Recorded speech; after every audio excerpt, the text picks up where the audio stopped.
আল্লাহু আকবার, আল্লাহু আকবার, লা ইলাহা ইল্লাল্লাহু ওয়াল্লাহু আকবার, আল্লাহু আকবার, ওয়ালিল্লাহিল হামদ। এখন থেকে ঈদের দিন পর্যন্ত তাকবীরে তাশরিক পড়ুন। তাকবীরের ধ্বনিতে চারপাশ মুখরিত করে রাখুন।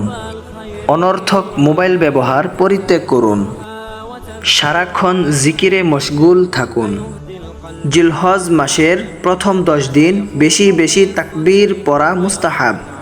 এটি রাসূলুল্লাহ সাল্লাল্লাহু আলাইহি ওয়াসাল্লাম ও সাহাবায়ে কেরামের একটি সুন্নাহ। 9 তারিখ ফজর থেকে 13 তারিখ আসর পর্যন্ত প্রত্যেক ফরজ নামাজের পর একবার তাকবীরে তাশরিক পড়া ওয়াজিব। আল্লাহু আকবার, আল্লাহু আকবার, লা ইলাহা ইল্লাল্লাহু ওয়াল্লাহু আকবার, আল্লাহু আকবার, ওয়ালিল্লাহিল হামদ। আল্লাহ সুবহানাহু ওয়া তাআলা আমাদেরকে জিলহজ মাসের যথাযথ হক আদায় করার তৌফিক দিন।